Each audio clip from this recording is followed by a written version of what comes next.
day to all. Before sharing with you the topic I learned best in Ed 305, let me first make myself known to all. I am Sheena D. Fabe, third year, taking up Bachelor of Secondary Education major in Sciences. I hope that this video makes you learn as what Sheena learns. Types of performance assessment scoring. There are different types of scoring a performance assessment of a student. We have the checklist, rating scales, which has two types, the numerical and qualitative scale, rubrics, which also has two types, the analytic and holistic rubrics. Checklist, rating scales, and rubrics are tools that state specific criteria and allow teachers and students to gather information and to make judgments about what students know and can do in relation to the outcomes. They offer a systematic ways of collecting data about specific behaviors, knowledge, and skills. The quality of information acquired through the use of checklists, rating scales, and rubrics is highly dependent on the quality of the descriptors chosen for assessment. Their benefit is also dependent on students' direct involvement in the assessment and understanding of the feedback provided. The purpose of checklist, rating scales, and rubrics is to provide tools for systematic recording of observations, provide tools for self-assessment, provide samples of criteria for students prior to collecting and evaluating data on their work, record the development of specific skills, strategies, attitudes, and behaviors necessary for demonstrating learning, and lastly, clarify students' instructional needs by presenting a record of current accomplishments.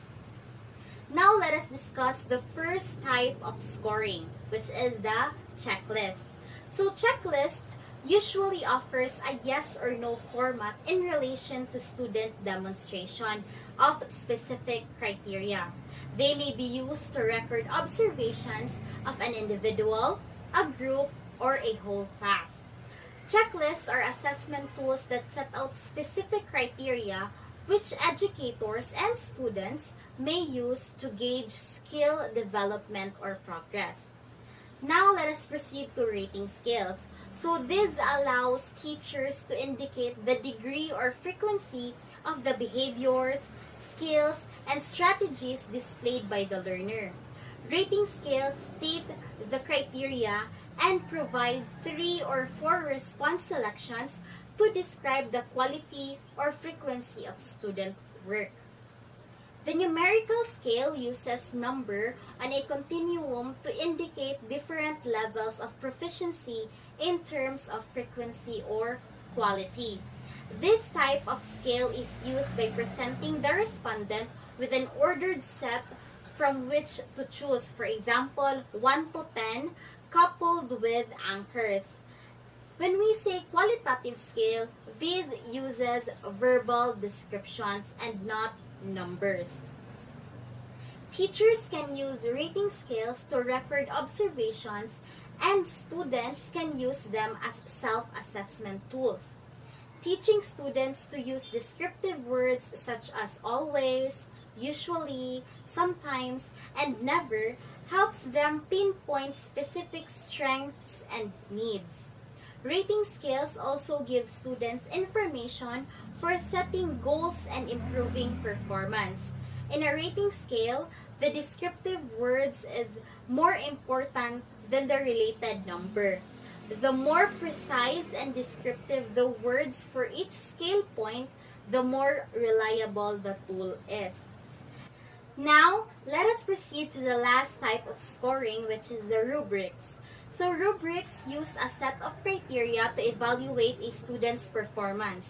They consist of a fixed measurement scale and detailed description of the characteristics for each level of performance. These descriptions focus on the quality of the product or performance and not the quantity. rubrics can increase the consistency and reliability of scoring. So the first type of rubric is the holistic rubric. It is made up of a single scale with all criteria to be considered together. The instructor scores the assignment as a whole without judging components separately. Holistic rubrics has its own advantages and disadvantages. Now let us first discuss its advantages. So first, it emphasizes on what the learner is able to demonstrate rather than what she or he cannot do. Saves time by minimizing the number of decision raters make, and can be applied consistently by trained raters, increasing reliability. For its disadvantages, it does not provide specific feedback for improvement. When student work is at varying levels, spanning the criteria points, it can be difficult to select the single best description, and criteria cannot be weighted. The other type of rubric is the analytic rubric. So it breaks down the objective into specific component parts.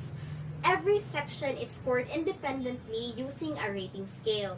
The final score is comprised by adding each component part. So it also has its advantages and disadvantages. To start with the advantages, it provides useful feedback on areas of strength and weakness. Criterion can be weighted to reflect the relative importance of each dimension. While its disadvantages is that it takes more time to create and use than a holistic rubric. Unless each point for each criterion is well defined, raters may not arrive at the same score. So for you to better understand, here are the different examples of the types of scoring.